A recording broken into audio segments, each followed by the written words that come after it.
2 Corinthiens 9, 8.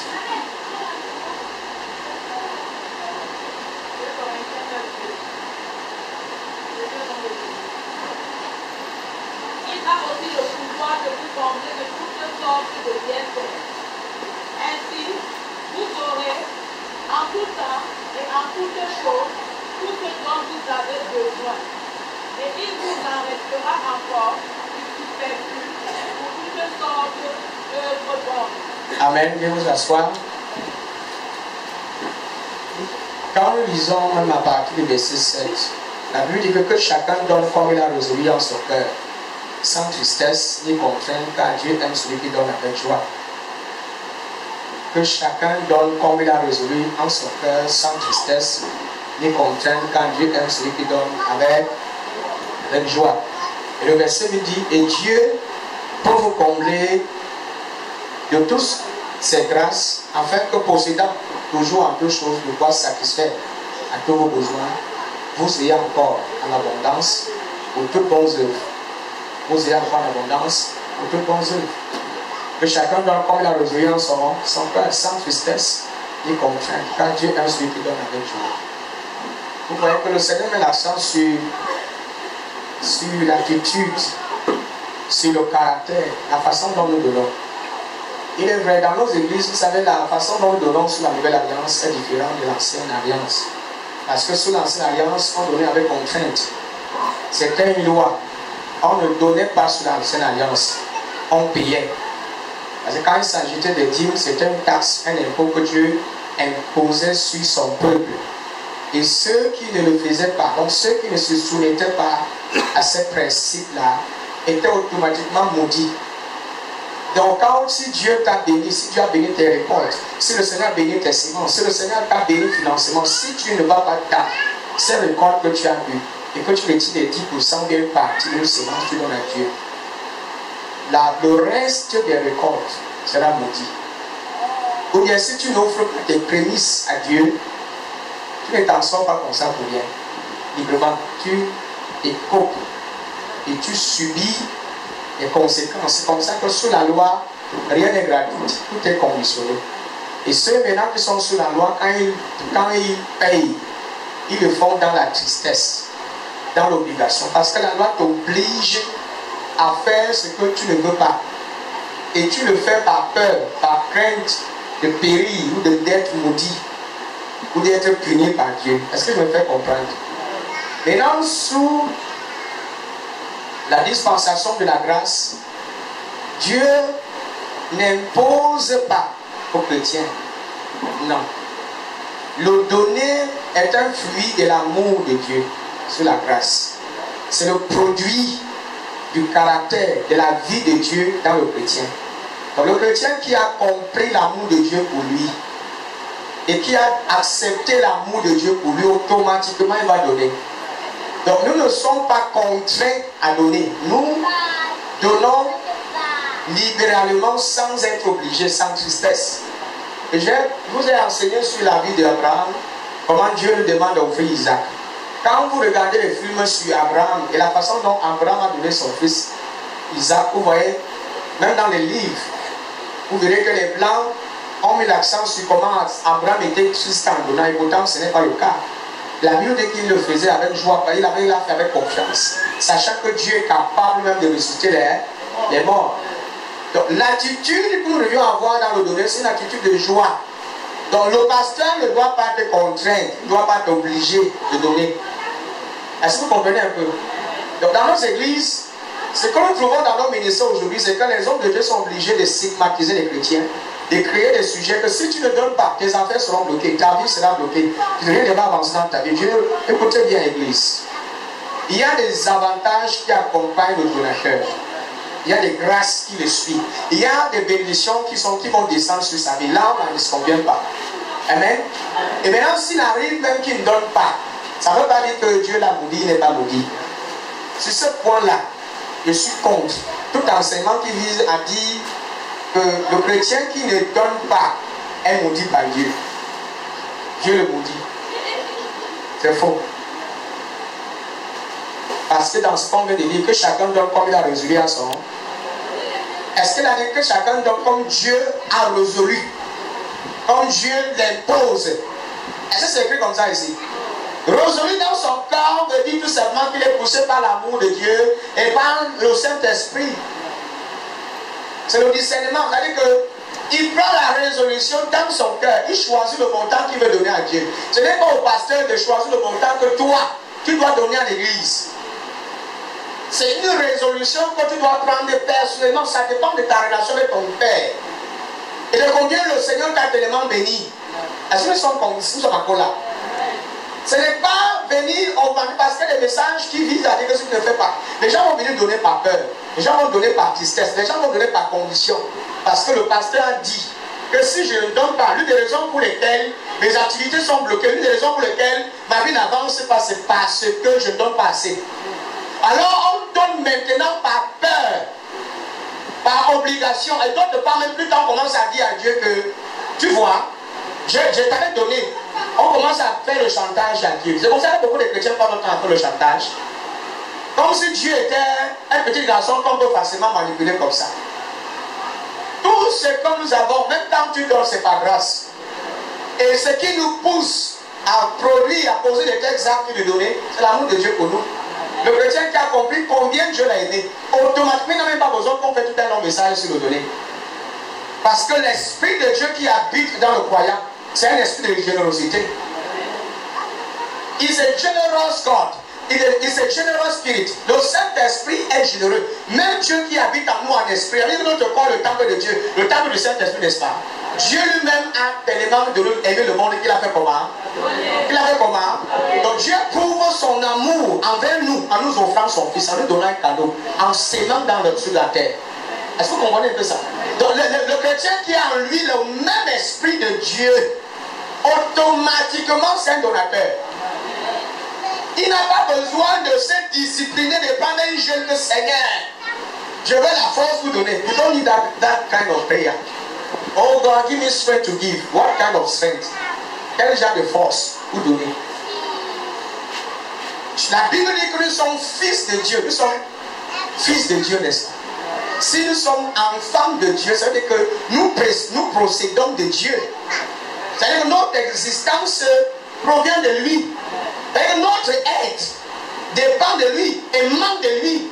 Donc automatiquement, ce qui est de Dieu nous appartient également. Son caractère est notre caractère. Vous savez que Jésus n'est pas venu prêcher une religion. Jésus n'est pas venu enseigner une moralité. Jésus-Christ est venu nous donner une vie. Sa nature, c'est-à-dire son caractère. Quand tu reçois Christ, tu ne reçois pas juste une religion. Tu n'es pas juste que tu ne confesses pas une dénomination. Non, non. Tu reçois une nouvelle vie, une nouvelle nature. Et tu commences à vivre par cette nature. C'est la vie de Christ là qui émane au travers de toi. Quand tu fais du bien, ce n'est plus toi. C'est Christ qui habite en toi qui fait du bien. Si tu es bon, si tu es rempli d'amour pour ton prochain, si tu es rempli de patience, ce sont les fruits du Saint-Esprit. C'est-à-dire que c'est l'Esprit de Dieu en toi qui produit ces bons fruits. Ils sont d'accord? Maintenant, vois-toi, avant, quand tu n'étais pas encore chrétien, quand tu n'étais pas encore rempli du Saint-Esprit, est-ce qu'il était possible pour toi de produire des fruits d'amour, produire le fruit de patience, de bonté? C'était possible. Mais qu'est-ce qui s'est passé? Qu'est-ce qui s'est passé qu'aujourd'hui? Qu'est-ce qui s'est passé dans ta vie qu'aujourd'hui tu aimes les gens, tu aimes donner, tu es mal à l'aise quand tu ne le fais pas? Qu'est-ce qui s'est passé? Qu'est-ce qui se passe avec toi, le Saint-Esprit? Dieu t'a donné une nouvelle identité. Il y a des bonnes œuvres que nous produisons que Dieu avait déjà préparées d'avance afin que nous puissions les pratiquer. Ce n'est pas nous qui avons pris l'initiative de produire ces œuvres. La façon dont je vous enseigne sur le donner, c'est différent de ce qu'on vous a toujours enseigné sur le donner. Si vous partez dans les églises, on va vous manipuler, on va vous appeler même chaque jour. Tu as donné ta dîme, tu n'as pas donné ta dîme, sache que ta porte est fermée. Your door is closed. You are cursed. The blessing of God has been removed from your life. Only the day you will start giving, God will pour out His grace upon you. Et dans ces médecins que tu payes, quand tu donnes à Dieu un carnet, tu remplis le carnet. C'est noté, c'est suivi, c'est un suivi assidu, on l'a parlé. Alors, beaucoup le font par la loi. Avec vous regardez la mentalité où le pays le font. Ils le font par peur. Mais est-ce que c'est ce que Dieu dit dans sa parole? Est-ce que je peux le lire pour que quelqu'un ne dise pas que le prophète s'il essaie d'exagérer, il est en train d'exagérer? Je ne suis pas en train de dire que donner ne s'accompagne pas des bénédictions. Non, ça c'était mon message. Le plan de Dieu pour le donneur, ça c'était le thème de mon enseignement. The plan of God for the giver. Le plan de Dieu pour celui qui donne. J'ai un plan pour ceux qui donnent. Alléluia. Mais ce plan ne dépend pas du fait que tu as besoin. Vous devez avoir une mentalité quand vous donnez. Ne donnez pas parce que Dieu est obligé, Dieu est forcé de vous donner encore quelque chose. Il est vrai qu'il va même te bénir, il va augmenter, comme il a dit dans le verset 8. Il va faire croître, on va arriver là-bas. Amen. Mais il faut d'abord lire le verset 7. Que chacun donne comme il a résolu en son, sans tristesse ni contrainte, car Dieu aime celui qui donne avec joie. Examinez votre cœur, examinez votre attitude, surtout quand vous donnez. Examinez yourself to see if there is a joy in your heart. Pour voir si en réalité, pendant que tu donnes, tu es joyeux en donnant. Ou bien tu le fais juste pour impressionner le pasteur. Pour qu'il voit que non, this man of God, il faut qu'il voit que je ne suis pas comme n'importe tout le monde, comme tout le monde est. Ça veut dire qu'il y a certains qui donnent pour se faire voir. La façon dont vous me regardez là, c'est comme si vous allez me taper. Vous me taper, c'est pas les gars. Amen. Nous sommes encore là.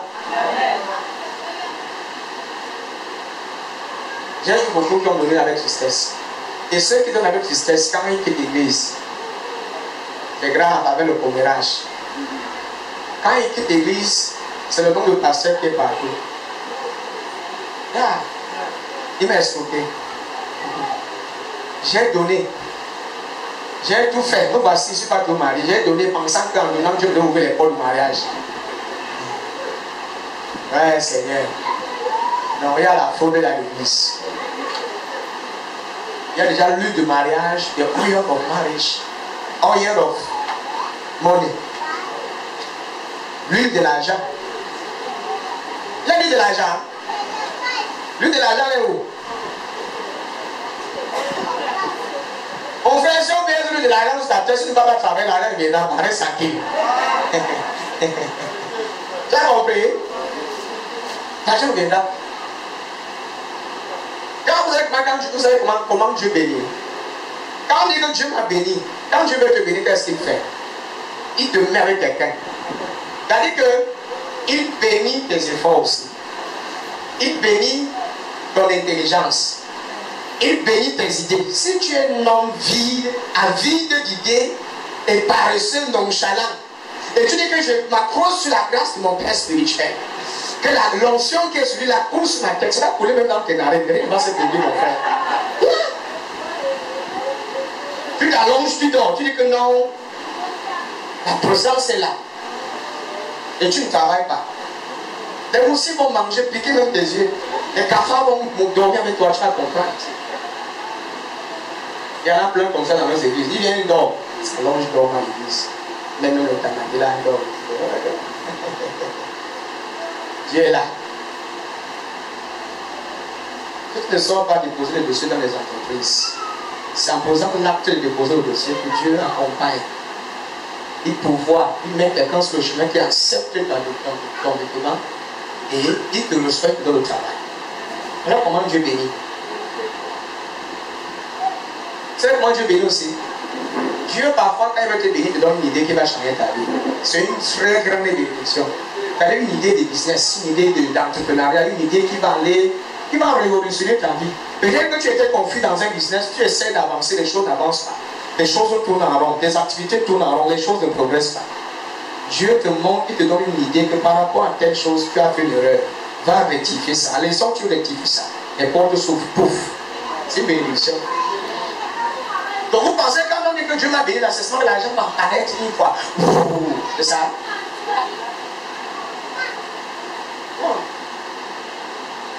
Si tu n'as pas une base, si tu n'as rien dans la tête, tu t'attends à quoi? On dit que la faveur de Dieu est sur moi. La faveur de Dieu va descendre sur toi. Les opportunités vont même venir, tu comprends? Mais si tu n'as pas l'habilité pour gérer ces opportunités, elles vont repartir. Si tu n'as pas été préparé, si tu n'as pas fait la peine d'investir en toi-même pour accueillir ces genres d'opportunités, elles vont passer. Tu vas rester au même niveau. Je vais prendre un exemple très simple. Le mariage que vous voyez là. Le mariage, on se prépare pour aller au mariage. C'est une préparation. En tant qu'un homme, on se prépare. Il y a une base. On se lève dans la matin, on se marie. Si tu ne prends pas le temps de te préparer, tu vas passer ta vie à réparer. Si tu ne prends pas le temps de te préparer, tu vas passer ta vie à réparer. L'énergie que tu vas dépenser à vouloir réparer tes sorts, tes torts, tes erreurs, tu vas gaspiller ton énergie, ton temps, à tourner en rond sur place. Parce que le temps, tes temps d'apprentissage, au temps d'apprendre, le moment où il fallait que tu apprennes, tu n'étais pas présent. Tu étais distrait. Tu étais occupé à gérer des choses qui ne servaient à rien. Est-ce que tu me fais comprendre? Mais quand l'opportunité rencontre une bonne préparation, il y a quoi? Même chose pour les garçons, même chose pour les femmes. Il y a des femmes qui veulent le mariage, elles ne sont pas préparées pour le mariage. L'homme vient, un jeune homme bien responsable, bien. Ça là qu'elle commence à être désordonnée. Et ça là qu'elle commence à montrer qu'elle est vraiment immature, elle n'a pas enfant, elle a encore une petite fille, bébé à maman. Yeah. Le mariage, ce n'est pas pour les filles et les garçons. Le mariage, c'est pour les femmes et les hommes. Yeah. C'est juste un exemple sans te prendre. Tu veux imaginer l'instant, n'est-ce pas? Je prends Déby. Je dis Déby, directement tu mets Premier ministre. Il peut gérer le rôle d'un Premier ministre. Ou bien, on le met ingénieur en pétrole. Hein? On le positionne quelque part comme ça, je le gère. Ou bien je prends ma flore. Je prends ma flore. Hein? On te place directement prophète. Tu gères toute l'assemblée ici. Non, non. Et qu'elle commence à enseigner cette église. Certains vont dire que non, le Saint-Esprit va faire. Non. Elle va se fâcher. Quand elle va d'abord te chasser, d'abord commencer à me parler. J'ai les hommes qui sont prendre. Pourquoi? Parce qu'elle n'a pas été préparée à ça. Et dans la si elle est confrontée à une opportunité comme ça, si elle n'a pas été préparée à gérer de telles opportunités, ça va la détruire. Ça va plutôt la détruire. Et elle va encore même détruire les autres. Pourquoi est-ce que le monde est comme vous voyez dans notre pays? Parce qu'on place des gens qui n'ont pas la compétence de gérer certains postes. Ah, vous n'êtes pas avec moi ici. Ils n'ont pas l'habilité de gérer certaines tâches, certains services qui sont là. On les a positionnés juste par des liens familiaux, des liens de fatalité. On les a positionnés là. Pas des liens, parce que c'était mon cousin qui était là d'abord. Mon cousin me connaît. Il est. Sans qu'on ne prenne la peine de vérifier si tu as les compétences pour gérer ces postes. Il faut suffisamment que tu mettes ta sur la chaise et le reste c'est joué. Tu commences à manger l'argent et puis tu nourris la famille. C'est ça.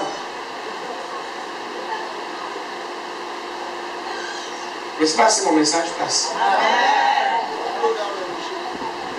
Si tu veux faire quelque chose, acquiert les compétences pour cette chose-là. Prends la peine d'être bâti. Prends le temps de te préparer pour gérer la chose. Ne sois pas distrait. Est-ce que je me fais comprendre l'église? Et la Bible dit que Dieu peut vous combler de toutes sortes de grâces. Il comble qui? De toutes sortes de grâces, le donateur. Il comble celui qui donne, celui qui a résolu dans son cœur. Il comble celui qui donne. Que chacun donne, que chacun donne. Comme il a résolu en son cœur sans tristesse et conquête, car Dieu aime celui qui donne la joie. Et Dieu peut vous combler de toutes sortes de grâces, de toutes sortes de faveurs, de toutes sortes de grâces. Il n'y a pas de certaines sortes de grâces, de toutes sortes de grâces. Dans notre monde, Dieu a un plan pour celui-là qui donne. Donc celui qui donne, Dieu a un plan pour lui. Le plan que Dieu a pour toi, c'est que Dieu veut te combler. Ça, c'est le plan que Dieu a d'abord pour toi. La première, c'est que lui veut te satisfaire. de toutes sortes de grâces. Et Dieu peut vous combler de toutes sortes de grâces. Et Dieu peut. Et Dieu peut. Et Dieu peut. Ce n'est pas que Dieu veut. Il y a une différence entre vouloir et pouvoir. Quand la Bible dit que Dieu peut, parle ici de sa capacité, de son pouvoir. Il est capable de vous combler. Il n'est pas en train de dire qu'il veut. Mais quand on voit Dieu, au lieu de dire que je veux, au lieu de dire je veux vous satisfaire, je veux vous combler, au lieu de dire je veux, il dit plus je peux. Et Dieu peut. C'est-à-dire qu'en fait, c'est déjà un fait. Il a suffisamment d'habilité pour gérer ce cas-là. Il a suffisamment de ressources pour vous approvisionner de toutes sortes de grâces. Alors que vous savez que Dieu n'est pas vide. Il n'est pas dans le manque. Il n'est pas dans le besoin. Il est pleinement rempli de toutes sortes de grâces. Il est plus que disposé à vous satisfaire et à vous combler. Mais il le fait pour qui? Dans la vie de qui? Du donateur. Celui qui donne. Celui qui prend la résolution dans son cœur de donner sans tristesse. Alléluia. Sans crainte. Sans contrainte. Il donne avec joie. Dieu dit que je peux. Et c'est l'apôtre Paul qui dit. Dieu peut combler cette personne-là, ce donateur-là, de toutes sortes de grâces. Voilà une promesse. Pas seulement une promesse, voilà un fait. Ah, c'est un fait. Pas quelqu'un devait dire Amen pour ça. Est-ce que quelqu'un peut lire dans sa version, s'il vous plaît? Dans votre Bible, ils ont encore une deuxième fois. Une personne se met debout et lise dans sa version. Que chacun donne ce qu'il aura décidé en son cœur, sans regret ni contrainte, car Dieu aime celui qui donne avec joie. La suite passe. Il a aussi le pouvoir de vous combler. Waouh, j'aime cette version. Il a aussi le pouvoir de vous combler. Il n'a pas dit qu'il a aussi le vouloir. Non, il a le pouvoir de vous combler. C'est-à-dire que Dieu a la puissance, le pouvoir de vous combler. De toutes sortes de Que veut dire combler? Le mot combler veut dire satisfaire. Alléluia. C'est-à-dire qu'il satisfait tous tes besoins. Il te comble de tous tes besoins. Il a aussi le pouvoir de faire quoi? De vous combler. De vous combler. De toutes sortes de bienfaits. De toutes sortes de bienfaits. Oui. Ainsi. Vous aurez.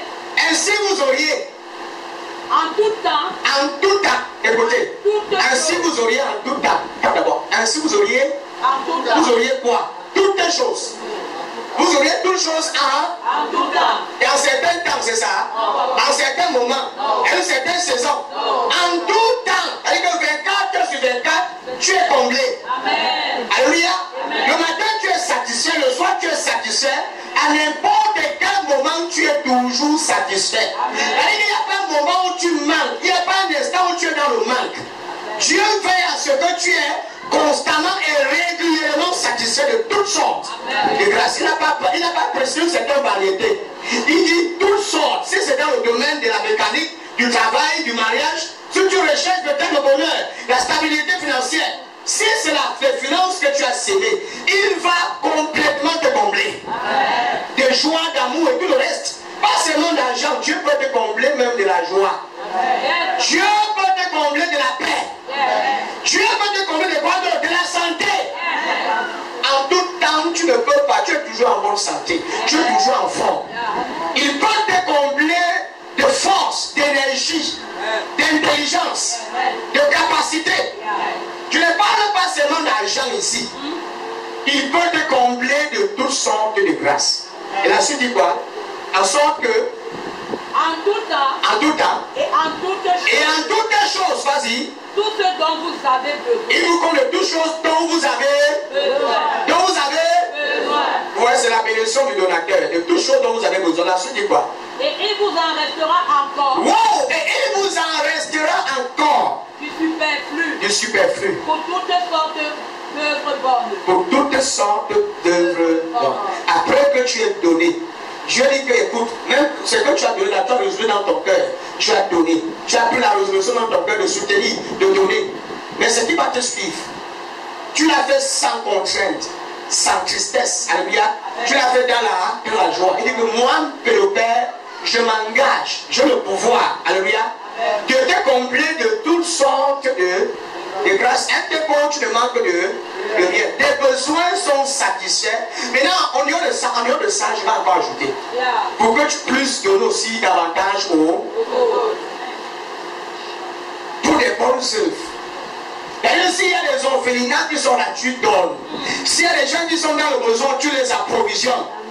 Et plus tu les approvisionnes, plus les greniers regorgent de richesses. Plus tu augmentes en richesse et en grâce. Plus Dieu te comble de grâce. Qu'est-ce que la Bible dit? Ce n'est pas une parole que le prophète de Dieu s'est inventée. Et ça, c'est l'apôtre Paul qui enseigne ça. L'apôtre de la grâce. Et si Paul a enseigné là-dessus, je suis qui pour dire le contraire? Qui suis-je pour dire le contraire? Il est vrai que certains vont aller dire ce verset, dire que ce n'est pas ce que Paul a dit. Le donné dont tu parles ici, là. Alléluia. C'est de ça dont tu parles. Ne créez pas une autre révélation de celle-ci. Ça, c'est le contexte de ce passage ne parle pas d'un autre donné que le soutien. Paul était comblé. Et vous lisez Corinthiens, vous verrez que Paul était comblé des dons qu'il recevait des églises. Il en parle à maintes reprises. Il parle de ceux qui l'ont soutenu, il félicite, il prie même pour eux, il rend grâce à Dieu pour leur vie. Pour cette période-ci, dans plusieurs églises, c'est la période où on donne l'action de grâce. Et les enseignements qui sont venus dans ce ministère, c'est sur la reconnaissance. Parce que l'action de grâce, c'est amené, c'est poussé par la reconnaissance. Amen. Psaume 24, verset 1. Il dit, à l'Éternel la terre et à tout ce qu'elle en fait, le monde et ceux qui l'habitent. Psaume 24, verset 1. Si quelqu'un l'a déjà n'a pas eu ça.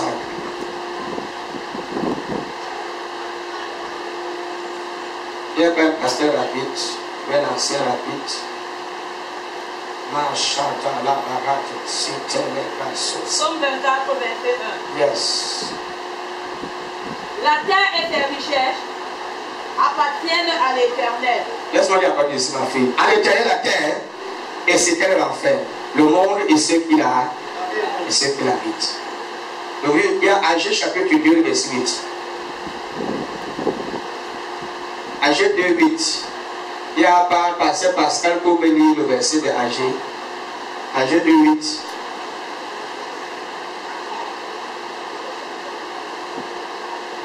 Agé 2, 8. Yes, pasteur. C'est à moi qu'appartient tout l'argent. C'est à moi qu'appartient Tout l'argent. vous ne répondez pas à l'église. C'est à moi qu'appartient Tout l'argent. tout l'argent. Vas-y, ma fille. Et tout l'or. Et tout l'or. Voilà ce que je déclare. Voilà ce que je Déclare. Donc quand Dieu dit que je peux, et Dieu peut vous combler de toutes sortes de grâces là. Alléluia. Il peut vraiment, parce que la terre est à lui. Sans dire que à l'Éternel la terre et tout ce qu'elle rend. Et tout ce qu'elle rend. Qu'est-ce que la terre enferme quoi? Tout ce qu'elle renferme là, c'est quoi? C'est l'or et l'argent. Et Agé vient encore confirmer qu'à moi appartient l'argent et à moi appartient l'or. Et que toutes les ressources qui sont sur la terre appartiennent à notre Dieu. Et c'est même Dieu l'a dit dans le livre de Corinthiens que je peux te combler de toutes sortes de grâces. Il peut te combler de l'argent. Quelqu'un dit Amen. Et en fait, que possédant toujours en toutes choses de quoi satisfaire tous vos besoins, vous ayez encore en abondance pour toutes bonnes œuvres. Amen. Moi, je vous parle ici de l'intégrité, avec toute ma sincérité. Notre Dieu n'est pas pauvre. Et avec toute sincérité, nous ne servons pas un Dieu pauvre. Il faut que nous prenions un instant, nous serons un peu de visualiser ce Dieu que nous servons. Il est petit ou bien il est grand. Il est pauvre ou bien il est riche. Il est comment ce Dieu? Donc quand Dieu dit que mon fils, ma fille, parce que tu es un donateur, je vais te combler de toutes sortes de grâces. Est-ce que cette parole est digne de confiance? Est-ce que cette parole est digne de confiance? Est-ce qu'en réalité Dieu peut vraiment nous combler de toutes sortes de grâces? Parce que quelqu'un dit que je peux te donner, quand tu regardes à son background, tu regardes, alléluia, à ses ressources. Quand un homme te d'ici la semaine-ci là. Ou bien encore, si tu laves le sol, c'est en rentrant, je vais te donner 10 000. Quand le père te dit ça, tu regardes au père. Tu peux savoir s'il va le faire ou pas. S'il ne travaille pas, tu vas voir, ça va être évident. Mais comme c'est ton père, tu as confiance. Parce que tu sais que ton père est ton chiche. Tu sais que ton père, il a de l'argent. Il n'est pas pauvre. La terre et tout ce qu'elle renferme appartient à notre Dieu. Amen. Mais Dieu, seulement cette pensée dans la tête. Et mon Dieu, mon Père, il est le créateur de toutes choses. Il est le créateur de l'or et de l'argent. Qu'est-ce qui est difficile à lui? Quelle est cette chose qui est difficile, qui peut lui être difficile de faire dans ma vie? Est-ce que Dieu est pauvre? Non, mon Père n'est pas pauvre. Alors il peut me donner. Vous comprenez, Église? Amen. Tu vois quelqu'un recevoir la richesse dans cette salle. Je vois quelqu'un te béni dans cette salle. C'est ça toi que je parle, donne un amen qui est bien. Alléluia. Amen. Et Dieu peut le combler. L'argent est à moi. Et l'or est à moi, dit l'Éternel des armées. Il n'a pas de l'argent et au gouvernement. Et l'or appartient aux entreprises. Il n'a pas dit l'argent est au diable.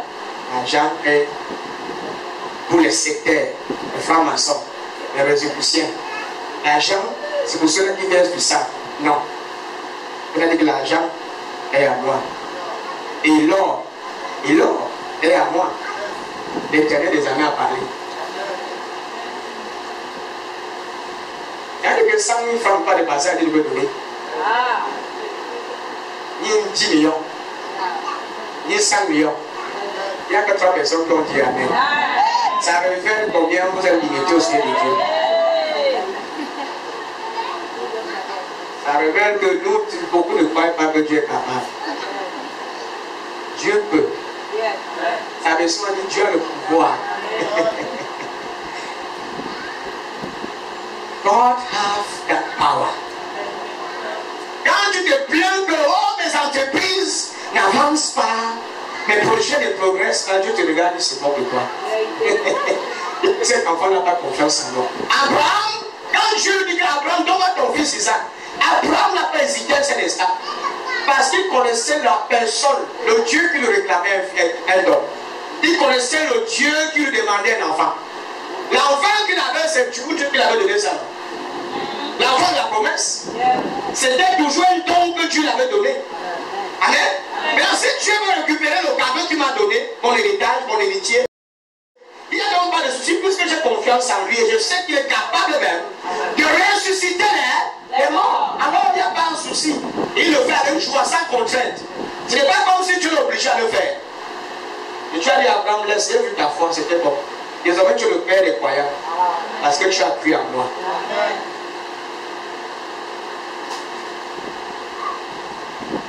Et après Dieu change la dimension de Abraham, désormais tu es mon ami parce que ce que tu venais de faire là, ce que tu as fait, amen, c'est ce que je ferai d'ici de quelques années. Amen. D'ici quelques siècles, je vais offrir moi mon propre fils en sacrifice.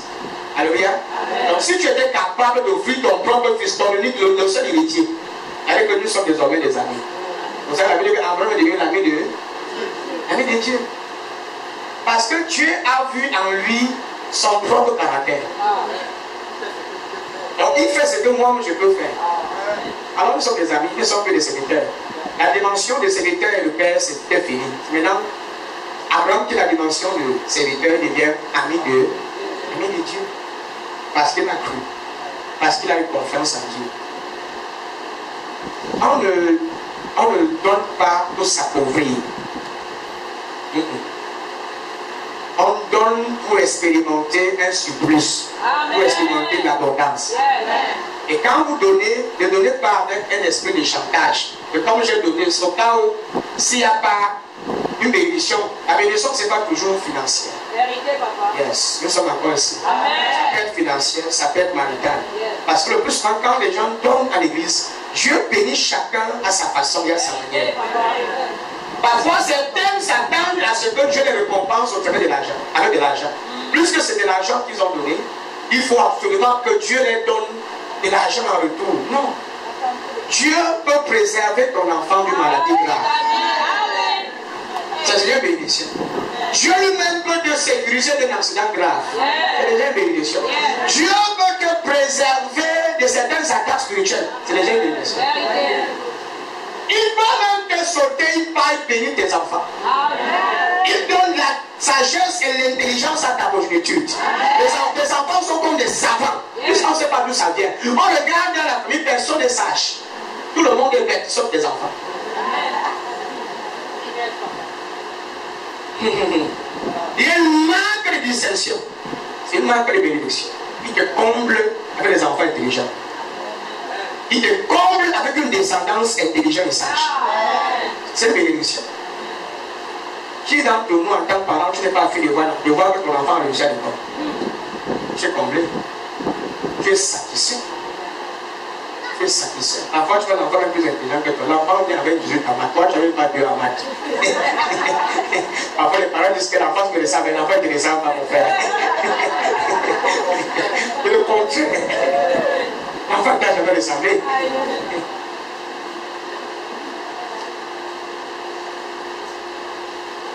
Psaume 50, verset 10 à 11. Alors, marquez ce passage. Chaque fois que le diable essaye de vous dissuader que Dieu n'est pas riche, que Dieu est capable, montrez-lui ces versets-ci. Et dites à ce démon que Dieu est le créateur de la terre et tout ce qu'elle regorge lui appartient. L'or et l'argent appartient à mon Père. Et rien ne lui est capable. Tout est possible. Il est capable. Il a le pouvoir de me combler. Dieu peut me combler. Dieu peut me combler. Et je crois qu'il est capable. Il peut le faire. Je suis venu encourager quelqu'un aujourd'hui. Ne doutez pas. Dieu peut te rendre riche. Je dis que le Seigneur peut te rendre riche.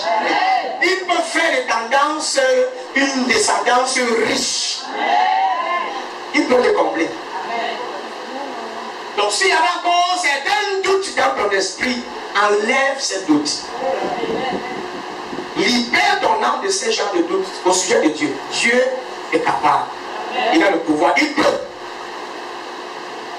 Même malgré que tu ne sois pas éduqué, même malgré que tu n'as pas une bonne base au niveau de l'éducation, que tu n'as pas de diplôme, que tu n'es pas trop fréquenté, Dieu peut te combler.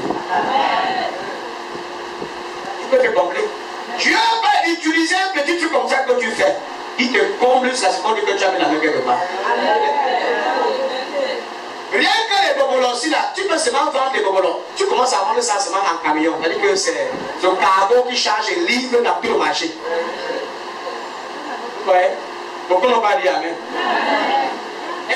Tu commences avec un fonds de commun de 100 000, tu montes à 100 millions. Ouais, c'est nous les Africains, nous pensons toujours que la réussite est toujours, on attribue la réussite toujours au diable. Donc quand on voit quelqu'un qui a réussi, on dit toujours qu'il a trempé. Quelqu'un peut commencer avec 10 000, il est millionnaire. Quelqu'un peut commencer avec 50 000, il est milliardaire. Yes. La patience, la persévérance, l'endurance. Amen. Et Dieu l'élève. Plus Dieu te bénit, plus tu sèmes. Plus Dieu te bénit, tu sèmes dans son œuvre. Tu sèmes dans l'évangélisation. Tu sèmes dans l'expansion de l'œuvre de Christ. Donc, quand on organise des programmes pour aller évangéliser, ton argent est légal. Si l'église est en train de renouveler la salle, tu mets ton argent à l'intérieur. Tu sèmes quelque chose dans l'intérieur. Rien ne t'échappe, tu sèmes. Quand tu viens dire non, voilà, mon argent est dans les séries. Tu sèmes dans l'œuvre de Dieu. Il y a une personne qui a dit Amen. C'est quand le pasteur prêche, il a se le donner. L'ancien dit Amen disparaît. Le monde est suffisamment vide comme ça. Il n'y a plus la puissance. On est fatigué. On est bien Amen fort. La Bible dit que le Seigneur dit, dans ce Psaume 50, verset 10 à 11, le Seigneur dit, car tous les animaux des forêts sont à moi. Toutes les bêtes des montagnes, par milliers, je les connais. Je connais tous les oiseaux des montagnes. Et tout ce qui se meut dans les champs m'appartient. Alléluia. Amen. Tout ce qui se meut dans les champs m'appartient. Tu vas dire que ça appartient au diable. Et quelqu'un va venir me dire que je ne dois pas manger le porc. Tu es mal dans ta tête.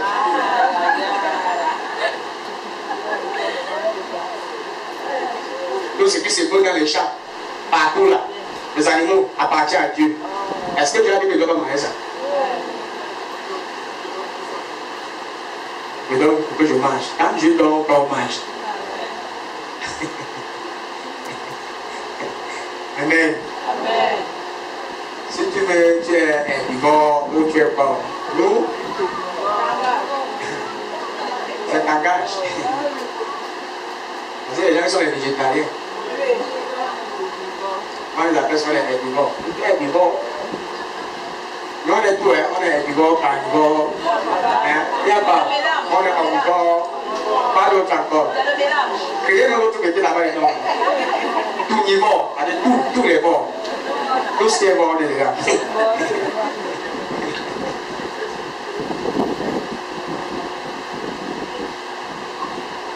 Car tous les animaux des forêts sont noirs. Tous les animaux des forêts sont noirs. Tout est à notre Dieu. Est-ce que vous pouvez avoir dans votre esprit cette pensée? Tout est à mon Dieu. Ce qui est dans le sol, tout ce qui regorge la terre appartient à Dieu. L'or, l'argent, tout ce qui est dans les forêts, dans l'air, tout ça, c'est mon Père.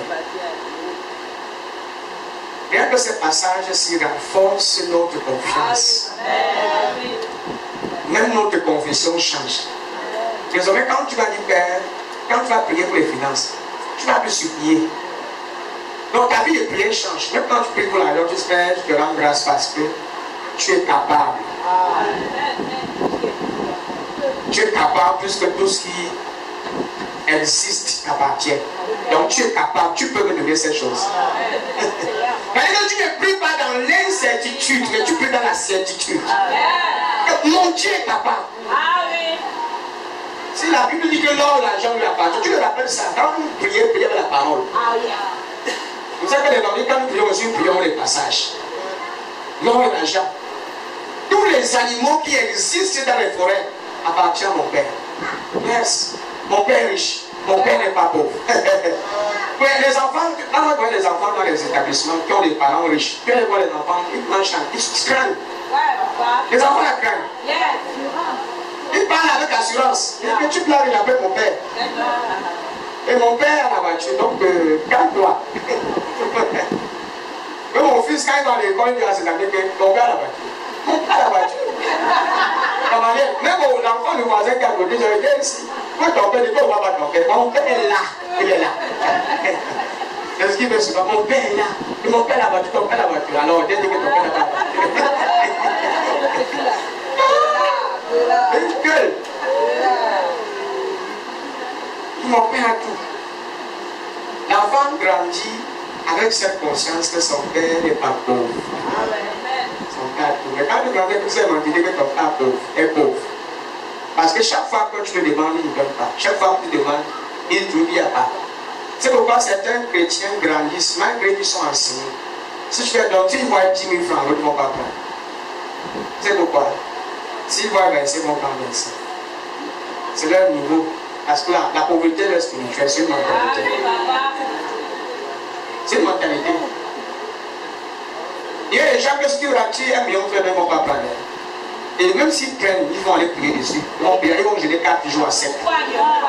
Pour briser les liens. On va jamais tuer. C'est une mentalité. S'ils voient 50 000 francs, mais s'ils voient 10 000 francs, ça c'est au pied. Satan, je t'ai vu, c'est ce que tu veux faire.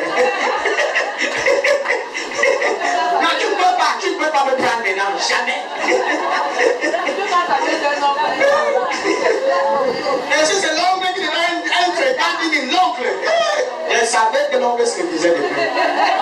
J'avais rêvé de ça, je savais que lui là, il est compliqué. Son argent, lui a commencé à me prendre. Il y a des gens que si tu les combles vraiment de l'argent, ils vont commencer à avoir peur de toi. Je vous dis la vérité. Moi, j'ai fait face à ça, j'ai eu à confronter ça. Amen. Et tu as quelqu'un qui le matin te donne. Quand tu as un petit conseil à donner, il t'a provision, il y a un petit besoin comme ça dans ta vie, il envoie l'argent. À un moment donné, tu commences à payer à l'argent. Est-ce que c'est encore normal? Pourquoi il fait ça? Pourquoi il dit pas non? L'image capable, on l'a amené dans moi encore. Non. C'est ici. C'est une mentalité de... Mais quand tu es habitué à manger les curatifs et à vivre pauvre, quand la richesse vient comme ça, là, ça te fait d'abord. Si tous les gens qui ont touché 1 million pour la plupart de leur vie, tu as ça comme ça, tu avais ça.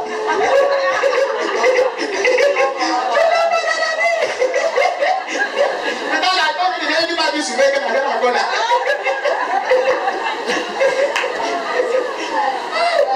Alléluia. Si tu suivais que tu avais commencé à la disparu. 1 million. Amen. Vous voyez que c'est pas cette mentalité. La richesse, elle est d'abord spirituelle.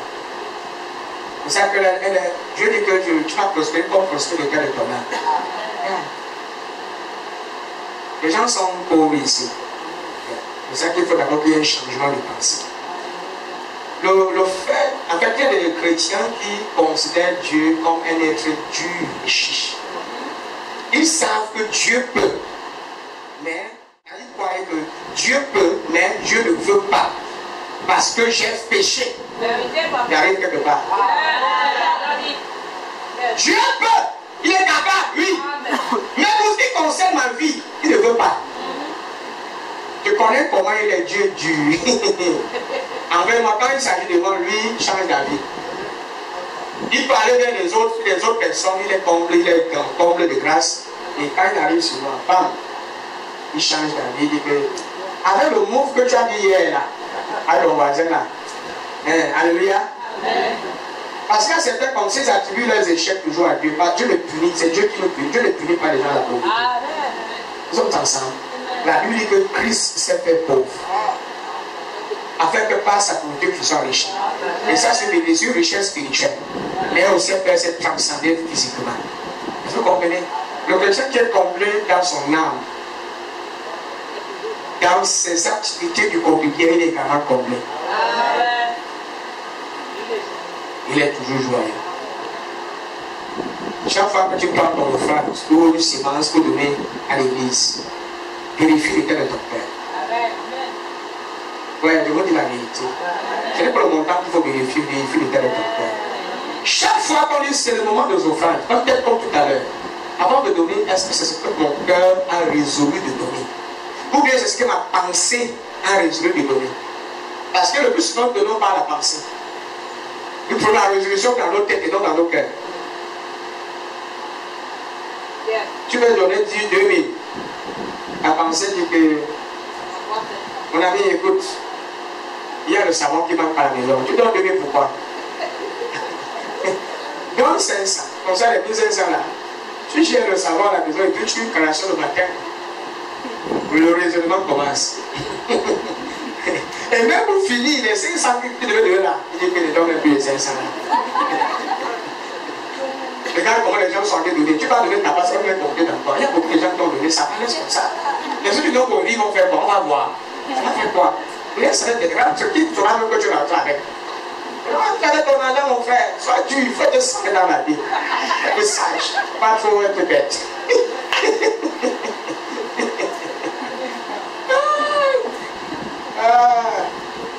Le Dieu va dire, sois sage. J'ai pensé, Ernest, elle va parler le diable quand il veut te parler, il va parler devant te parler. Il va te convaincre dans ta pensée que ce que tu veux faire là-dedans. Sois sage. Le pasteur vous manipule, il veut faire comme s'il prend l'argent, il vous manipule. Pardon, sois sage. Ne sois pas bête, tu ne peux pas prendre ton argent, tu vas les déposes comme ça. Regarde, tu as un enfant à la maison qui est là. Le matin, l'enfant doit faire ceci. Regarde ici. Si tu veux regarder à toutes ces choses, tu ne vas jamais s'aimer dans la vie d'un homme de Dieu et s'aimer à l'église. Si tu veux focaliser ton attention sur tes besoins, tu ne vas jamais donner cette à quelqu'un. Et les besoins continuent échelle par échelle. Tu satisfais tel besoin, le lendemain l'autre se présente. Tu satisfais tel besoin, le lendemain l'autre besoin se présente. Jusqu'à ce que tu meurs. C'est pour ça que la Bible parle de la résolution. Prendre la résolution dans ton cœur, c'est une décision. Le mot résolution veut dire c'est un choix. Quand tu as résolu dans ton cœur, quand il s'agit de donner, ce n'est pas Dieu qui dit décidé qu'on ne vous trompe pas. Tu choisis que ça là, c'est ça qu'il faut pour l'œuvre de Dieu.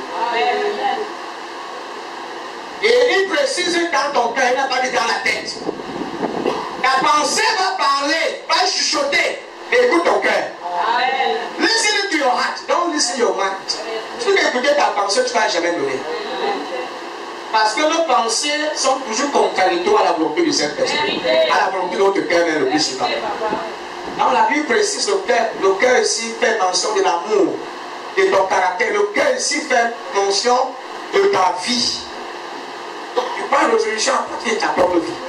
Ton cœur, ton caractère, ta nature. Et ça, je trouve que c'est ça que Dieu mérite. Il faut ça pour le Dieu. Il faut ça pour telle personne, pour une telle personne, pour tel frère, pour telle soeur. Un simple va venir te voir, tu as les habits. Alléluia. Amen. Et puis au lieu de prendre la résolution dans ton cœur, là, donner les habits qui sont bien. Tu veux ta pensée. Ta pensée te dira de prendre ce qui a gâté. Garde tes vêtements qui sont encore bien neufs. Prends tout ce qui est déchiré. Amène ça tu le donnes. Tu vas se débrouiller avec. Et tu parles le plan, tu as perdu le point. Il y a toujours les justifications. Parce que la pensée va toujours vouloir se justifier. Pas de chiche. La chucheté marche avec les justifications. Tu n'es pas donné parce que. Tu ne peux pas donner parce que. Il y a telle chose, il y a telle chose, il y a telle chose. J'ai des enfants. Je suis seul. Je suis le père et la mère. J'ai une maison que je loue. Je dois gérer, je dois payer, je dois suivre, je dois. Si Dieu regardait à ça, il n'aurait pas envoyé son fils. S'il fallait que Dieu regarde à tous ces paramètres-là, Dieu n'allait pas envoyer son fils comme don pour nous sauver. Quand on veut donner, on se débarrasse de l'égoïsme. C'est parce que l'égoïsme marche avec l'ingratitude. Les gens égoïstes sont automatiquement, ils sont toujours égoïstes, ils sont toujours ingrats. Voilà. On n'a jamais rien fait pour moi. Qui m'a aidé? Mon père ne m'a pas aidé. Ma mère ne m'a pas aidé. Tu me demandes, moi. Même avant, il disait aussi, bien avant, il disait ça. Qui m'a aidé? Quand je fais le bien, on a dit, Dieu t'a aidé. Fais ça le bien. Même si on t'a aidé, Dieu t'a aidé. Et Dieu a toujours été là pour t'aider. Donc ne t'accroche pas sur le fait que j'ai trop de besoins, j'ai trop de charges. Ce n'est pas une excuse pour ne pas donner. Non, papa, tu ne comprends pas. Ma fille, elle consomme au moins 3 000 par jour. Ça veut dire quoi? Donc, à cause de ça, tu peux plus donner. Si on va seulement s'approcher sur les besoins, la Bible dit qu'il va nous combler pour satisfaire nos besoins. C'est ce que le Corinthien dit. Dieu connaît nos besoins. Et tu as donné, tu as résolu dans ton cœur, tu as donné avec ta contrainte, sans peur, sans tristesse. Amen. Il dit donc, moi, le Seigneur, je vais te combler de toutes sortes de grâces. Je vais t'approvisionner de telle sorte que tu auras tout ce qu'il te faut pour gérer tous tes besoins. Tu auras tout ce qu'il te faut pour gérer tous tes besoins. Et en plus, je ne vais pas ajouter pour des bonnes œuvres. Et je vais te combler à un niveau où il y aura des exagérations. Tu vas être comblé, satisfait de tout. Tes besoins seront satisfaits. Et je vais encore ajouter. Il y aura un surplus pour gérer tous ceux qui sont autour de toi. Même quand Dieu est béni à Abraham, je l'ai béni pour être un sujet de bénédiction. C'est toujours, ça déborde. Ça déborde. Ça déborde. Je vois Dieu susciter des donateurs dans cette salle. Je parle ici des donateurs généreux. Qui ne donnent pas par contrainte ni dans la tristesse, mais dans l'amour et la joie. Vous donnez dans la joie. Puis, regarde, tu vas aller dans ton compte, tu vas me donner 10 millions, ça ne va pas coûter même 15. C'est comme si tu n'as même rien touché. Le temps viendra, tu vas donner même 10 millions à Dieu. C'est comme si tu as retiré 10 000 dans ton compte. Beaucoup n'ont pas dit, je vais le prendre. Et le temps arrive où tu vas donner 10 millions à l'église.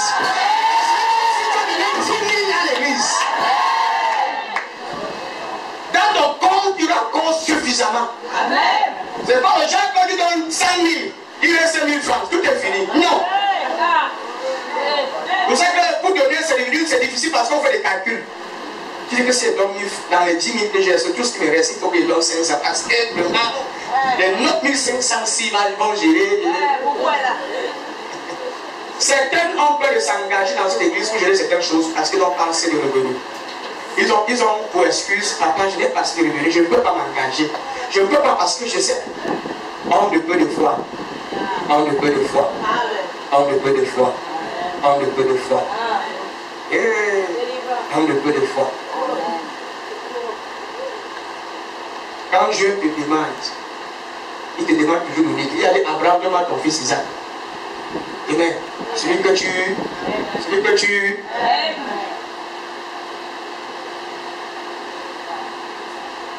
Dieu ne demande pas les petites choses. Pas dans votre papa.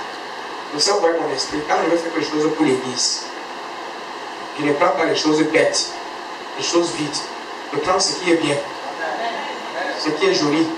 Les chaises sur lesquelles vous êtes assis là, c'est les chaises neuves. Les chaises qui sont solides, je dis, quand vous t'asseyez dessus, tu vois la mousse, elle est bien haute. L'autre Dieu ne mérite pas ça. L'autre dit non, papa, c'est très coûteux, tu fais des dépenses inutiles, pas acheter les chaises en plastique. C'est ça que mon Dieu mérite, c'est ça. Vous trouvez ça dans les salles de conférence chez les païens, partout. Mais on va dire qu'à l'église, Dieu n'est pas important. Là, ce n'est que la banque. Ce qui arrive va dépasser votre vie. Ce qui arrive. Oh Jésus. Ce qui arrive. C'est le sang sera climatisé. Et avant la fin de cette année, elle sera climatisée. On va mettre la vitre sur les portes en bois.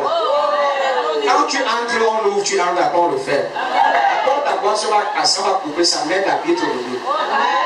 Et blender ça avec le fer. Les enfants ne peuvent pas casser. Blender ça avec quelques petits morceaux de fer. Au moyen de lequel il y a le style de l'épargne. Passe là comme ça. Quand tu viens là où tu attends, la fraîcheur reste. Ça impose un autre style d'habillement. On a vu. Tu seras obligé de porter. Glace. Les gens en descendent, c'est pas que mon frère, les gens ne savent pas que c'est là où. La conférence là-bas, oui, il y aura une conférence ici. Tous les jours, il y a une conférence. Mais ce n'est pas tout. On va acheter des choses comme ça jusqu'à là-bas dehors. Comme ça, là, comme ça. Un peu, on va acheter. Un peu, on va acheter. Et Dieu va faire grâce. Moi, je crois que Dieu est capable. Non, Dieu est capable. Nous aimons les bonnes choses. Il faut aussi faire les bonnes choses à l'église. Amen. J'avais horreur quand je vois mes anciens assis sur les chaises bizarres, ça m'énerve. Mais maintenant, là c'est. Vous voyez, le ministère, le nom c'est sacerdoce royal. On n'a pas de sacerdoce, on dit roi. Il y a le mot roi. La royauté, la loi, il faut envoyer la royauté dans l'église. Tu ne peux pas porter une vision de royauté et puis on ne voit pas la royauté dans le ministère. Non. Les canapés qui sont là, on peut bander ça. On va libérer la place. Les canapés là, c'est combien de canapés? 4 canapés. Donc si un de mes enfants ici, c'est l'un de mes enfants qui va acheter. Je lui donne ça à 150 000. C'est un enfant d'ici. Les 4 canapés là, je dis les 4, tous les 4 à 150 000. Il ne porte pas, c'est pas vrai. Mais si c'est quelqu'un qui vient de New York, on va pas augmenter. Donc, si quelqu'un te dit ça après le culte, il vient de pour le 150 000, la cash, on n'appelle pas, on n'avance pas. C'est cash. Il prend les 150 000, il achète d'autres chaises, on met là-bas. On comble le vide là. Parce que 10 chaises, avec 150 000 francs, je gérer 10 à 12, 13, 12 chaises. Alléluia. Avec 150 000, on peut gérer. On peut gérer même 10 à 12 chaises, une chaise. Je pense que l'emplacement, c'est 12 chaises là, ça remplit ça. C'est pas ça. Il y aura toujours le vide. Il y a plus, non? Oui, plus ça, complet. Parce que le canapé encourage le sommeil. Ça, son sommeil est doux et paisible.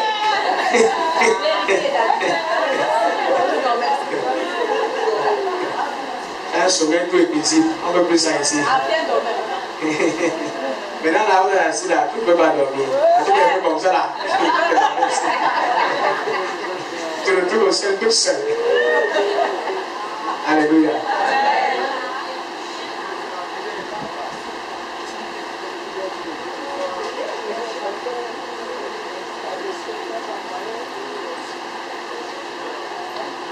Gloire à Jésus-Christ.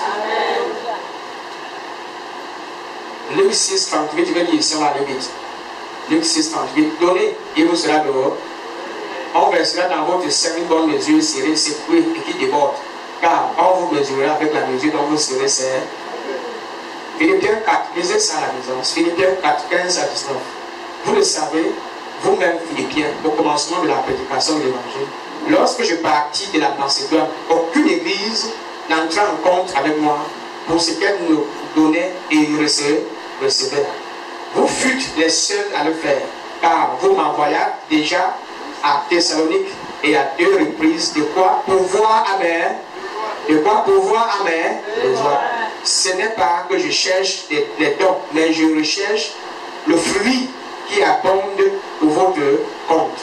J'ai tout reçu et je suis dans l'abondance. J'ai été comblé de bien en recevant par Épaphrodite ce qui vient de vous, comme un parfum de bonne odeur. Un sacrifice que Dieu accepte et qui lui est agréable. Et mon Dieu pourvoira tous vos besoins selon sa richesse avec gloire en Jésus-Christ. Je ne sais pas si quelqu'un veut la maison, c'est donc on va clôturer avec ce verset-ci. On va clôturer avec ce verset.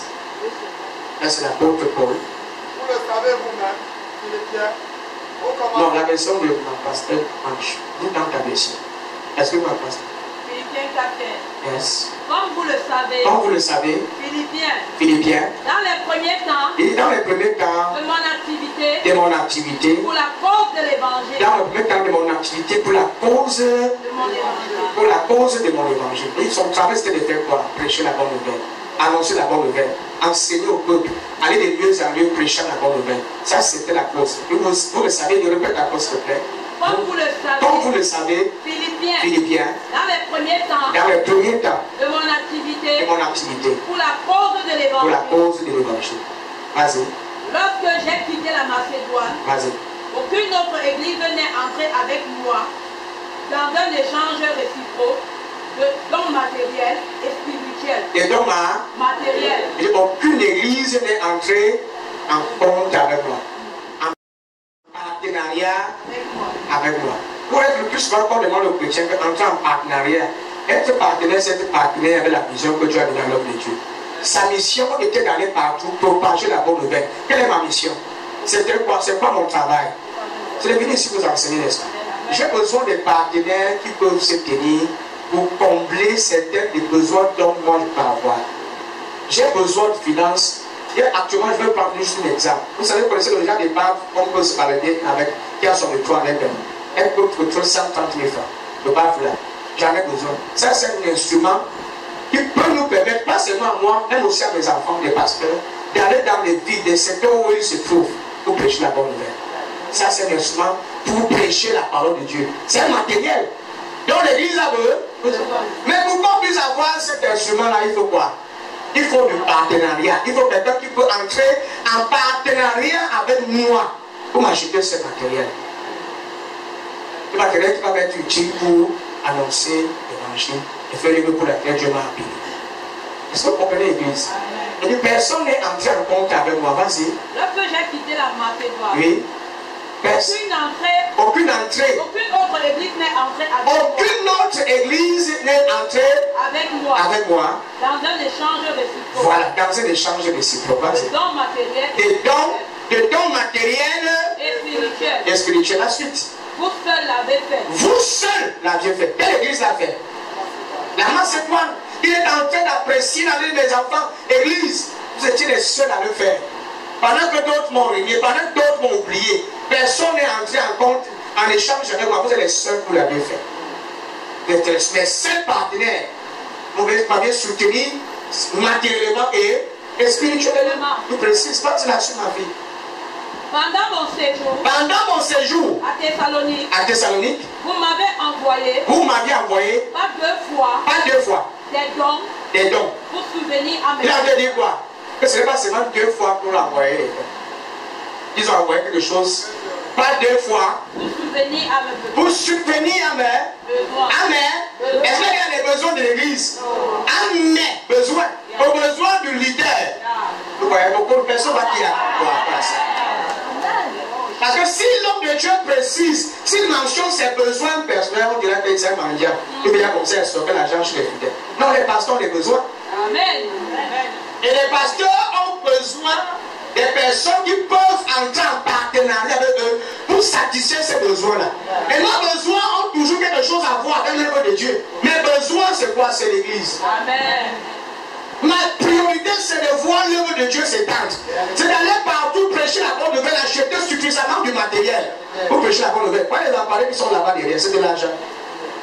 Tu places ça dehors, c'est clair, tout est start. Ça frappe les deux là. Quand nous allons faire les programmes, d'ici l'année prochaine, les personnes vont faire les programmes en plein air, les campagnes d'évangélisation. On va faire l'autre ici, en plein marché. On va placer des tentes et mettre ça au-dessus. On va franchir partout là. C'est utile. Et quand tu as fait les programmes, la dépend de l'année du programme. Le jour où tu vas voir ça, en plein air, faire que le Père ait besoin. Tu ne peux pas faire campagne d'évangélisation sans les lampadaires comme ça. Si tu ne le fais pas, si tu n'achètes pas ta part, tu vas louer. Et on va te louer ça tellement cher. Et la parole, si vous trouvez ça seulement dans les stations. Les stations service là-bas, c'est très cher. Si vous pouvez le dire, c'est fort. C'est utile. C'est un exemple que ça veut prendre. C'est utile. Amen. Le micro que j'utilise actuellement là, c'est un instrument pour la parole, pour prêcher la parole. C'est un besoin. Actuellement, si on a un peu de micro, il y a encore des micros baladeurs. Il faut même faire des micros baladeurs. Pour faire quoi? Pour un programme de la vie de travail. C'est pour nos services ordinaires. C'est un besoin. C'est un besoin. Et ces besoins-là doivent être comblés. On a besoin des partenaires. L'église aussi a besoin des partenaires. Chaque fin de mois, cette salle doit être payée. Nous payons cette salle 130 € par mois. 130 €. Ce n'est pas un besoin. Si tu te rapproches de moi, tu dis papa, tel est ton besoin. Ne même pas te dire que paye la salle, c'est tu veux moi un terrain. C'est un besoin. J'ai besoin d'un terrain sur lequel je vais construire une église. Même si je trouve le terrain, tu dis à mon papa, qu'est-ce qu'il faut? Je veux l'argent pour construire ma maison dans l'église. Construire ma maison. Mais construisons d'abord l'église. Si on construit l'église est stable. Les gens vont venir s'asseoir, la parole de Dieu sera prêchée dedans. Ça comprenne, sans les appels bizarres, avant mon agence, le 5 chaque quoi, de cette parole de manque de respect. Tu entends quoi? Il est à quelle heure? Moi, je viens dans ma réunion, avant mon agent. Tu es en train de prier là, il pousse quand tu as le message sur le banc, tu lis, tu te réponds, on t'appelle direct. Pasteur, c'est comment? Tu connais, non? Je le sais déjà, on a traversé. Pourquoi tu attends? La prière passée là. Vous êtes là, la prière, vous êtes là. Tu le refroidis. Calme-toi.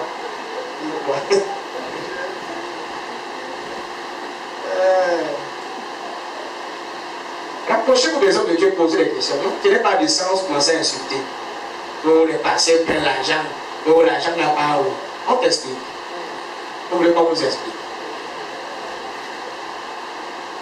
Quand Dieu voulait qu'on vous explique là où l'argent n'a pas. L'argent n'a pas là où tu es assis. La chaise là où tu es assis, c'est l'argent aussi en tout, c'est ça. Mais les offrandes là, ça sert à acheter la chaise là. C'est pas ça. On a deux lampadaires qu'on a arrêté là. On va nous demander un peu plus éclairé, n'est-ce pas? Mais sinon, oui. D'ici l'année prochaine, on va augmenter, on va continuer. Actuellement, on a les chaises à tasser derrière. On va ajouter des chaises, on va mettre comme ça, donner d'autres aux branches. Aucune branche ne manque, on va aller faire des pupitres. Il y a des choses qu'on peut faire. Je suis patient, je ne perds pas le temps. Je suis patient. Mais doucement, je ne suis pas pressé.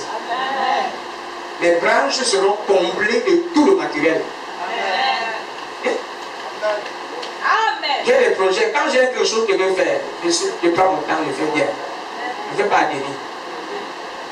Je fais un à demi. Doucement. Quand tu vas aller dans une branche, tu s'assois par le bas de balai. Quand tu vas aller t'asseoir, ça serait le luxe. La salle est beau. Tu vas dans une salle royale, c'est royal ici, c'est pas n'importe. Amen. Amen. Et les deux espions doivent encourager. Ça veut dire d'être encouragé. La meilleure façon de m'encourager, c'est de continuer de s'aimer, continuer de soutenir. Pourquoi on me dit plus Amen alors? C'est comme si je vous énervais seulement. Et la suite du quoi, pasteur Ange? On va clôturer avec verset 6. Lis-le jusqu'à la fin de clôture. Tu es à quel niveau? Verset 16. Pendant mon séjour à Thessalonique, vous m'avez envoyé pas deux fois des dons pour subvenir à mes besoins. Vas-y. Ce n'est pas que je tienne à recevoir des dons. Ce n'est pas que je tienne, c'est pas comme si forçait, c'est pas comme si dans les lancements pour recevoir des dons. Vas-y. Ce qui m'intéresse, Ce qui lui intéresse, c'est qu'un plus grand nombre de fruits c'est qu'un plus grand nombre de fruits soit porté à votre actif. soit porté à votre. C'est que ce qui l'intéresse, c'est que Dieu doit jouer. Dieu doit dans le compte. Plus encore. C'est ça qui l'intéresse. Parce que beaucoup d'avantages je donne. Vas-y, J'atteste par cette lettre j'atteste par cette lettre avoir reçu tous vos dons. avoir reçu tous vos dons. Et je suis dans Et je l'abondance. suis dans l'abondance. Depuis Qu'Épaphrodite je les a remis, je je suis comblé. je suis comblé.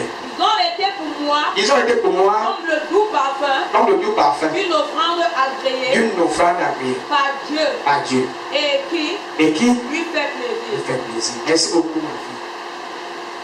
Vous voyez comment Paul a été comblé. C'est le seul pasteur qui a reçu l'argent. Il a reçu une bénédiction, on l'a béni, l'église l'a béni. L'église s'est associée pour l'envoyer quelque chose. Un montant d'argent bien consistant pour le soutenir, pour satisfaire tous ses besoins, pour qu'il ne manque rien. S'il a besoin d'argent pour manger, il en a, c'est là, il est présent. Mais de nos jours, si Dieu te bénit en tant que pasteur, c'est parce que les chrétiens voient comment Dieu a te béni. On va t'empoisonner, tu vas mourir. Vérité, papa. Et on va t'empoisonner dans la pluie. On va t'empoisonner dans le plat, avec le poulet, dans Dieu comme viande. Un enfant va t'inviter là où il y a que le bélier à l'écho bouilli. Si vous voulez empoisonner quelqu'un, vous pouvez même dans les bonnes choses. Mais tu le penses même dans une repas qui est constant pour le même. Comment tu vas empoisonner quelqu'un dans la bouillie qui coûte 5 ans? Et que tu l'empoisonnes dans la pauvreté. Ouais. Tout le monde est en état d'esprit. J'ai un homme de Dieu, le pasteur en Côte d'Ivoire, un évêque. Il est à 46 ans de ministère déjà. Il a construit un grand temple, un ministère. Il a construit une très grande église. Et au moment d'inaugurer son église, son père spirituel est venu le bénir. En lui remettant l'épée comme un signe de combat pour dire que voilà, parce qu'ils sont sous la loi, c'est normal comme ça. C'est le symbole. Et vous savez que l'épée, on l'utilise aussi dans plusieurs siècles que le reste là. Maintenant, plus que les chrétiens ont une mentalité de sorcellerie, je vous explique. Ça ne veut pas dire que si on utilise ce téléphone-ci dans la sorcellerie, peut-être dans une secte, ça veut dire que tous ceux qui auront ce téléphone sur la terre, ils sont dans la secte. Hein? Si on utilise ce micro-ci dans un cercle pernicieux, ainsi ça veut dire que tous ceux qui vont utiliser ce micro-ci sur la terre sont forcément dans le cercle là.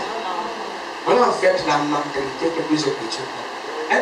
Quand tu souffres, on ne parle pas de toi. On ne dit pas que tu es franc-maçon. Mais partout où on voit que tu es en train de réussir, on dit que tu es un sorcier. Non, automatiquement on va dire que tu as trempé, tu es un millionnaire quelque part, tu es dans les loges, et ainsi de suite. Voilà en fait la mentalité de nos frères. Il y a un homme de Dieu toujours en Côte d'Ivoire, un pauvre sévérin, que c'est toujours l'église qui l'a empoisonné pour le tuer. Il avait un grand ministère. Ce sont ces fidèles qui l'ont empoisonné. D'autres, ce sont les pasteurs des dominations qui ont fait des réunions, ils ont empoisonné pour qu'il meure. Parce qu'il réussit. Aujourd'hui, on a peur de réussir. Parce que quand tu réussis, c'est déjà un indicateur qu'on doit finir avec toi une fois. Et puis on finit, tu n'as rien à voir à la fin. Vérité. Pour rien comme ça. Je n'ai pas conscience que tu peux rester manger. Parce que si quelqu'un me tue, il va rester par le pas. Rien. Tu n'auras jamais papa. Il n'aura jamais rien du tout. Voilà en fait la mentalité de plusieurs hommes. Une mentalité de jalousie. Et la jalousie est camouflée dans le sourire de l'hypocrisie. Une jalousie qu'on développe au fur et à mesure que le temps passe. Au fur et à mesure que le temps passe, on te voit excellent, on commence à dire que pourquoi lui? Pourquoi lui? Pourquoi il avance? Pourquoi est-ce qu'il progresse? Il faut absolument quelque chose pour l'empêcher. Si on ne parvient pas à te toucher spirituellement, si on ne parvient pas à t'appartenir, on se met dans l'éducation. On crée une histoire, on place ça sur ton histoire. On place ça sur toi, parce que c'est ce qu'il a fait. Pour te stabiliser ta réputation. Quand tu grandis, plus tu grandis sa réputation. Ton nom est connu un peu de partout. Pour te déstabiliser, on crée une mensonge qui n'existe pas. Pour que tu perds ta crédibilité, pour que les gens cessent de te faire confiance, pour que tu diminues. Mais celle que tu as payé, on ne peut rien faire contre eux. Même si tu montes au ciel, tu reviens, tu ne peux pas les empêcher d'apprécier. Pour ça, vous devez prier. Quand vous dites souvent, priez pour les pasteurs. Ne jouez pas avec ça. Ne faites ça avec tout ici sans prier. Dans vos branches, sans intercéder pour ma personne. Priez. Parce que le diable aussi l'ouvre. Il y a plein des hommes de Dieu que vous les voyez, pas qui sont sur des feux de projection, on a tout fait, on a tout tissé pour les tenir captifs. C'est ça que Dieu en Dieu nous a amené loin, on a grandi. Pour le moment, on ne parle pas de nous, n'est-ce pas? On ne parle pas encore de moi. On ne sait pas encore, on va commencer. Quand l'église va sortir d'ici, nous serons dans notre salle, et en construisant notre église. Alléluia. Ça va commencer. Et ce jour-là, quand ça va venir, la prière vous êtes aujourd'hui. Vous restez fermes, vous restez focalisés. Les chrétiens doivent se tenir avec leur pasteur pour couvrir, pour combattre. Pas aller se joindre avec les ennemis de l'église pour combattre leur père spirituel. La haute trahison. Tu connais que cette personne, ce n'est pas ton église, ce n'est pas ton père. Tu vas te joindre avec lui pour critiquer ton père spirituel, pour mal parler de lui, pour l'insulter. J'ai perçu aussi que dans cette église, vous savez que quand tu es leader, tu ne peux pas satisfaire tout le monde. Tu ne peux pas combler les besoins de tout le monde. Il n'y a que Dieu seul qui peut te combler de toutes sortes de grâces. Il n'y a que Dieu qui peut te combler de toutes sortes de grâces. Moi, je ne peux pas te combler de toutes sortes de grâces. Vous comprenez un peu, non? Même ton père n'arrive pas à te combler de tout. Et there is only God. Il n'y a que Dieu qui peut te combler. Je peux faire des choses à mon niveau. Mais ne vous accrochez pas sur des petits vies, des petits manquements là pour dire qu'il ne fait pas ceci, il ne fait pas cela. Appréciez ce qu'on fait déjà. Amen. Commencez déjà par apprécier ce qu'on parvient déjà à faire. Amen. Le reste va venir. Le reste va venir. La murmure derrière les coulisses que l'homme de papa laisse, il ne fait pas ça. Et ce soir, nous faisons souvent des comparaisons avec les églises. Tu as bien passé à faire quelque chose dans une autre église, il faut assumer que ton père fait la même chose. Ça ne fonctionne pas comme ça. Tu as bien passé à prendre ceci, fait ici dans son église. Parce qu'il y a des gens qui demandent, papa, j'ai dit, je suis à prendre la nourriture. Puis je suis en donnant la nourriture, il y a des partenaires qui donnent la nourriture dans son ministère. Tu ne veux pas encore partenaire, tu n'as jamais été partenaire. Même de nos femmes qui dépassent, tu veux qu'on donne le riz et l'huile, l'argent. On va prendre l'argent. On va ramasser. Donc tu vas aller te tenir dans un centre où on fabrique le livre. Il te dit mon Dieu, à tous qui t'accoutent. Donnez-moi, c'est pas donné. On avait fiche que quand ici, la police va te ramasser. Ça veut de l'argent. Et maintenant tu viens de commencer à faire les dons. Tu vas commencer comme ça, il ne rien. Allez, les articles, au début, il ne donnaient rien. Il se contactait avec ce qu'il appelle ses enfants autour. Il mangeait son riz sauté autour de nous. Il y a les vidéos, non? Il va tout plus de manger le riz, il vivait son petit dos là. Et puis un jour, il a commencé comme ça sur un arbre avec des petits piquets et quelque chose comme ça. Et les inondations venaient parfois les ramasser. Nous, on a commencé dans la poubelle. Nous, l'église, ça a commencé à la poubelle. Nous, on prêchait sur la fosse. Les caca montaient comme ça entrait que la bonne arrive. Quand on dit que le soir dans le champ, c'est le terre des caca qui était très vite. L'eau, papa, ça pousse, on va pas dire des caca pour ça, avec des tout dedans. Et les gens tombaient du ciel, ils restaient dans le sol, priaient à l'arrêt. Il est très vite, il tombe dessus. On s'enroule dessus, on pense là.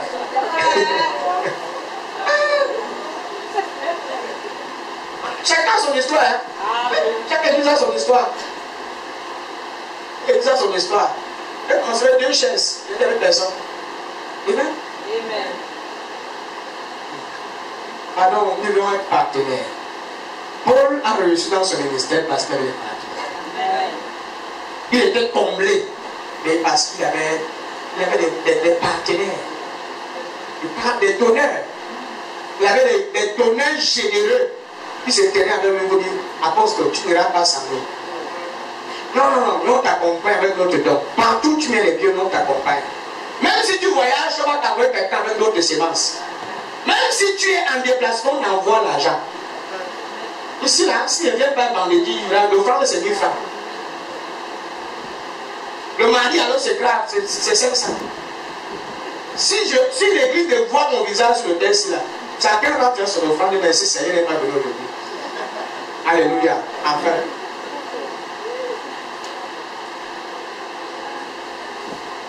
Mais je dis la vérité. C'est pas la vérité. Que Dieu reste dans vos familles. Amen. Je vois des couples ici que Dieu va réconcilier après ce service. Amen. Et la paix va revenir dans la maison. Amen. La paix va revenir dans la maison. Amen. La paix va revenir dans la maison. Amen. Je vois des familles que Dieu restaure de la maladie. Amen. Dieu restaure de l'oppression. Dieu restaure. Amen. Il restaure ta prostitution. Et tout ce qui n'est pas de Dieu est brisé au nom de Jésus. Brisé au nom de Jésus-Christ. Merci Seigneur. Maintenant, Seigneur, Dieu va clôturer. Car c'est la bataille.